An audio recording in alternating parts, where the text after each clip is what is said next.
Good morning, CrossFit Linchpin. Today is May, right? We're in May. May 19th, 2020. Today's video is basically, we could entitle this The Power of the Dumbbell. Dumbbells are amazing. Dumbbells are phenomenal. We've known this for a while.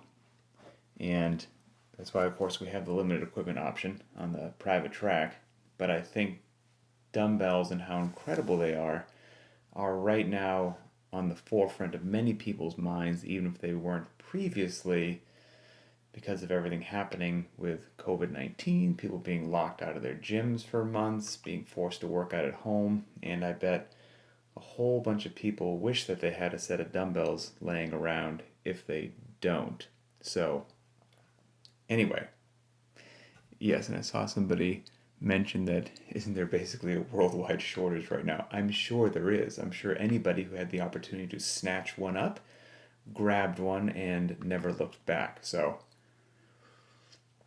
today the show is all about the power of the dumbbell and how incredible they are. And it is my hope that I can encourage everybody through this discussion that once dumbbells do become available again, and I believe they are, but I think there's just shipping delays because I think production is not keeping up with demand at the moment, so that I think you can place an order, but you just may have to wait for it.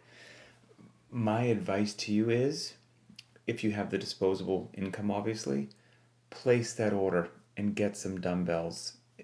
Whatever it takes, 2 weeks or 2 months, they will eventually arrive.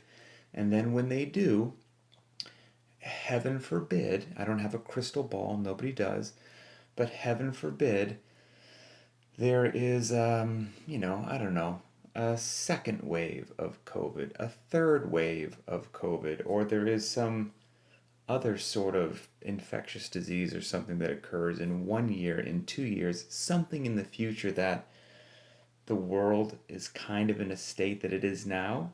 Businesses, facilities closed down, people are trapped in their homes. You will very much enjoy having dumbbells.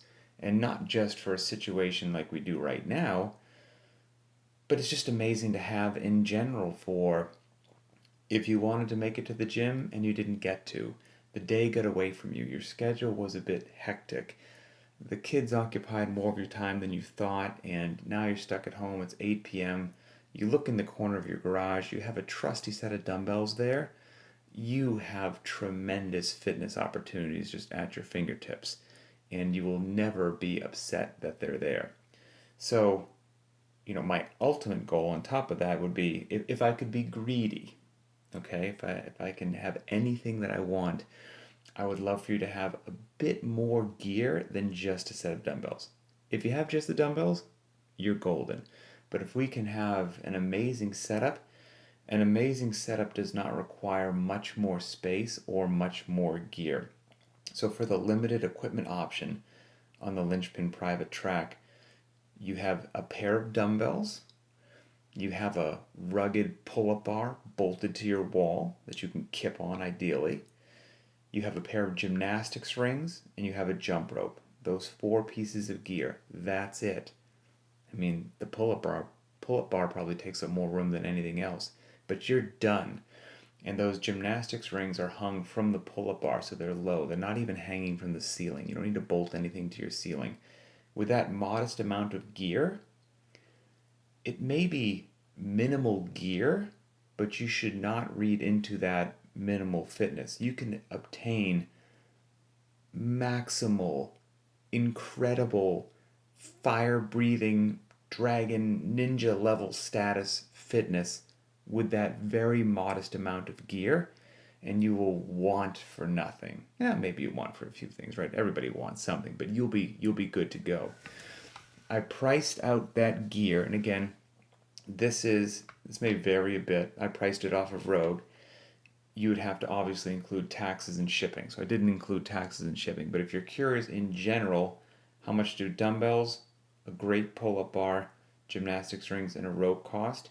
For the dumbbells, for dumbbells, say a pair of 35 pounders for women and a pair of 50s for men, solely because not only is it a wonderful weight to use, very versatile, but that is the loading that made its appearance in the CrossFit Games Open several years ago. Therefore, it became a very common dumbbell loading for people to have and to seek and to use, if it comes up again in the Open and all that. And like I said, it's a great loading. So depending upon whether you get 35s or 50s, the price tag could be from $75 for a pair of dumbbells to $125. The pull-up bar is about $100, gymnastics rings about $75, and a jump rope about $25. So if we used the $125 for the dumbbell, the more expensive of the two prices that I gave, all that gear together, $325.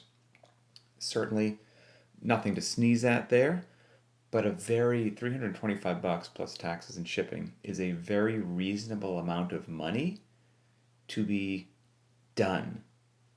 You're done buying gear. That's it. You're golden. And that just sits there, and you either get fit with it 5 days a week for the rest of your life without ever leaving your home or your garage, and you're just in phenomenal shape, or you have it there for just the odd occasion that you need it, or you have it there for if it happens to be another lockdown and society stops at some time in the future. You are set for life. If I could, on top of that $325, you said, I'll give you one more. Oh, actually, Tim, I'm gonna jump on what you just said right there. It says, even a set of 35s for the men are great. No question about it. If your funds allow, I would love for most people to get those dumbbells that I mentioned. 35s for the men, 35s for the women, 50s for the men in general. Your needs may vary a bit, but in general, I would love for everybody to be able to get a lighter set as well. So the men to also get a pair of 35-pound dumbbells, the women probably also a pair of 25-pound dumbbells. I use dumbbells regularly out in my garage, and there's some things that I can do with the 50s just fine, and there are other times that I walk in and I gladly grab the 35-pounders, and I am not shortchanged in any way, shape, or form. So yes, I guess if we are, going down this road of if you could have a second set, that'd be great. That'd be absolutely fantastic. If you were to sneak one more piece of gear in there, just one more, a very fun, a very functional, and a very useful piece of gear would be if on top of the dumbbells, pull-up bar, gymnastics rings, and the jump rope, you got yourself a sandbag. Yeah, that would be great. And I priced them out today, like the Rogue Strongman sandbags. Again, your needs vary, so you would get the loading that worked well for you. But a 100-pound sandbag is $85, very reasonable because obviously it ships empty. You then just find some sand and you put it in it. And a 150-pound sandbag is only $5 more at $90. So if you could just have one of those sandbags also just sitting in the corner, and then you either just had this 100-pound lump of fitness waiting there for you, or a 150-pounder for carries and cleans and holds and bear hug front squats. I mean, like I said, you would want for nothing. But even if you didn't have the sandbag and you just had the dumbbells, pull-up bar, gymnastics rings, and jump rope, set for life. You're set for life. It just depends upon your funds and your space and, what you're willing to invest in your home or garage gym. The dumbbells should be obvious, right? From deads to power cleans to squats to thrusters to one-arm snatch to stiff-legged deadlifts to Bulgarian split squats to step-ups, to whatever, to bent-over rows. They're phenomenal. The pull-up bar, relatively obvious as well, right, as is the jump rope.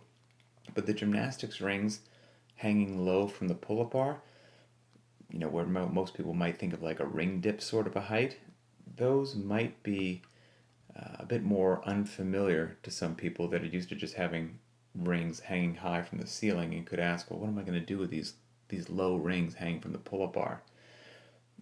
you can put them down low for push-ups. You've got your ring dips, obviously. You can have your back towards the ground and do ring rows. But then what you can also do, and we've got videos of this on the CF Linchpin YouTube channel, it's just a low ring muscle up like you learned at the CrossFit Level 1 seminar. Get your butt down to the ground, get your feet out in front, use as much leg as needed, or don't use any leg and you're basically doing an L-sit ring muscle up from the floor. Whether you have ring muscle ups or you'd like to develop ring muscle ups, you can do it all with that low set of rings and you are in great shape. So with that gear, I mean, you can do darn near everything. Sure, you don't have a bike, you don't have a rower, there's just some things that you don't have, but you will be okay with the jump rope, with burpees, with jumping jacks, and with good old-fashioned running. That very modest amount of gear has you just absolutely covered. So you'd be fantastic. And the benefits of the dumbbell, of just the unilateral work of the variance, the functionality, the stabilization required. Dumbbells are just underutilized, in my humble opinion. And if that is what you primarily go to for your fitness, you become somebody capable and competent at manipulating dumbbells, you're going to be set for life, just absolutely set for life. And I don't want anybody to think that having that modest amount of gear at your house, that what you would be required for the limited equipment option, that you are just scraping by or you're just maintaining. That is not the case. With that gear, you are improving. You are not maintaining. You are not struggling. It's everything that you need. And people post some cool stuff every now and then about using the limited equipment option, the dumbbells, and the benefits that they've had. Every now and then when one crosses my path, I just snap a screenshot of it.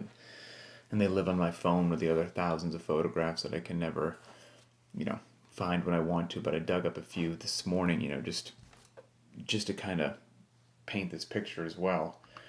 So one from Scott, he wrote, after spending 6 weeks without a barbell, following only the CF Linchpin limited equipment option, I found myself better able to stabilize my body and external loads. Upon returning to using a barbell, squats, cleans, and push presses felt comparatively easy. Feedback like that is not uncommon. It's more common than uncommon.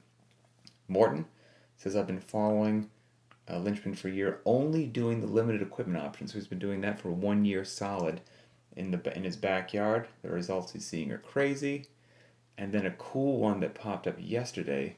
The timing was perfect since I wanted to do this video on the power of the dumbbell today, given what's happening in the world. Ivan made a post because today is a rugged day on Linchpin. It's a heavy day at a high heart rate. So today's workout is with a 225-pound barbell for men, a 155-pound barbell for women, 3, 2, 1, go, 400-meter run, 15 back squats, 400-meter run, 12 back squats, 400-meter run, 9 back squats. That workout is no joke. And we did that workout. I don't have the exact compared to date right in front of me, but I want to say it was in February of this year. So a few months ago. So now we're circling back to it.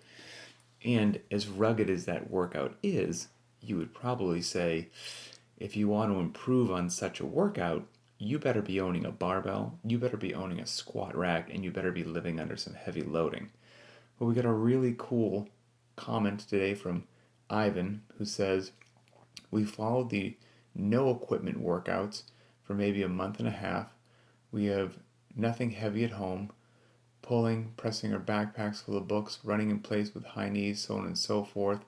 Today, we came back to the gym on that workout that I just mentioned, using the same weights and got the same time as before. That's incredible. So, month and a half, 6 weeks, not touching a barbell, using odd objects, body weight workouts from, we also post every day on the private track a no equipment workout. So, he's doing a combination of no equipment workouts and just gear that he has at home to simulate what you could do with the limited equipment options. Comes back and can still move that 225-pound barbell. So there are a lot of benefits, a lot of bang for your buck, but I think people fear that their fitness will slip because maybe it's just a little bit different than what they had been doing in the past. But I'm here to tell you, different is good. Variance is good. So that's my dream. If I had a dream, one of them would be that everybody acquires that gear, tucks it away in their apartment, home, or garage. It's there whenever you need it. You could use it every day to make yourself into a superhero, or, heaven forbid, there's another lockdown, life will be a dream. Okay, I know that I missed some questions, so let me scroll through here and see what we got. Okay. Some waves, of course, some waves right back at everybody. Let's see.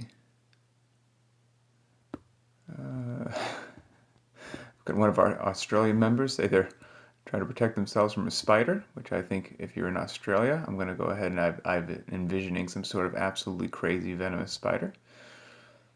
And let's see.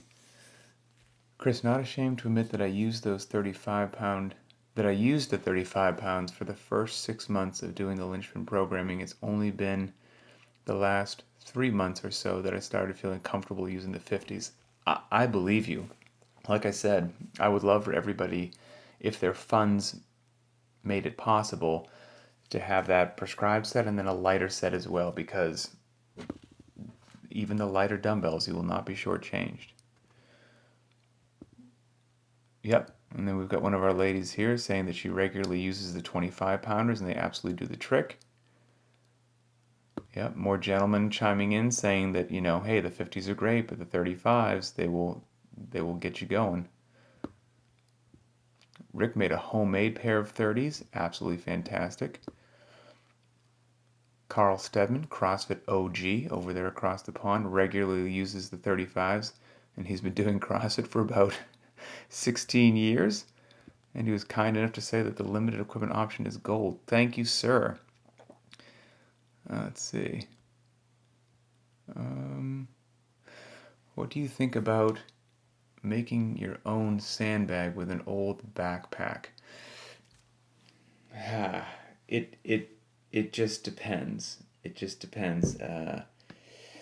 Most backpacks are made to carry loading and potentially heavy loading, but in a relatively stable environment, right? When you load it up, you put it on, it stays on your back. When you take it off, ideally you set it to the ground with some sort of care.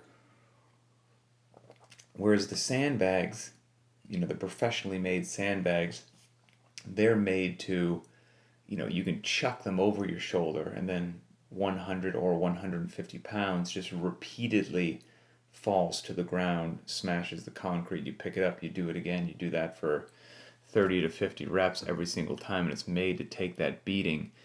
So if you made your own sandbag, it may very well, depending upon the durability and integrity of the material that you chose, I can't speak to what its lifespan may be.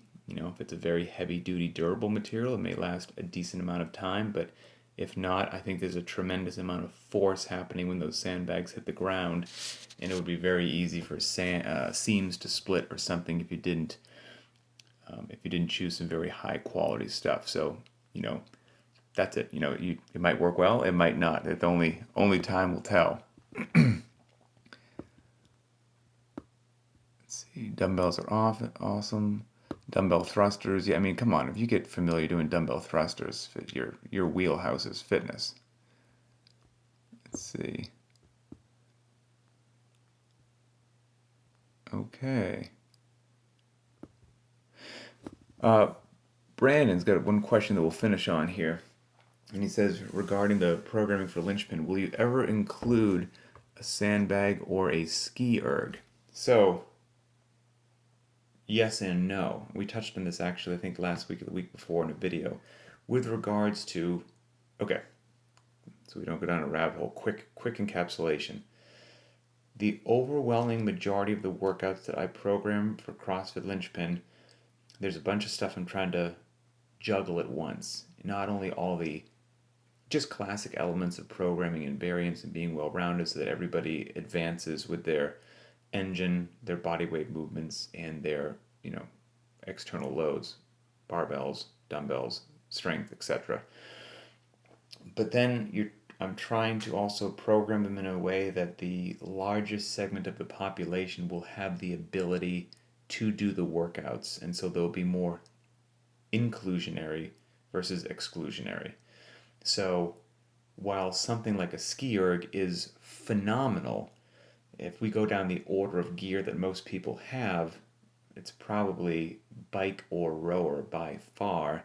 And then if they have a second device, it's whatever the other one wasn't, right? So if they had a bike, then they bought a rower. If they had a rower, then they bought a bike.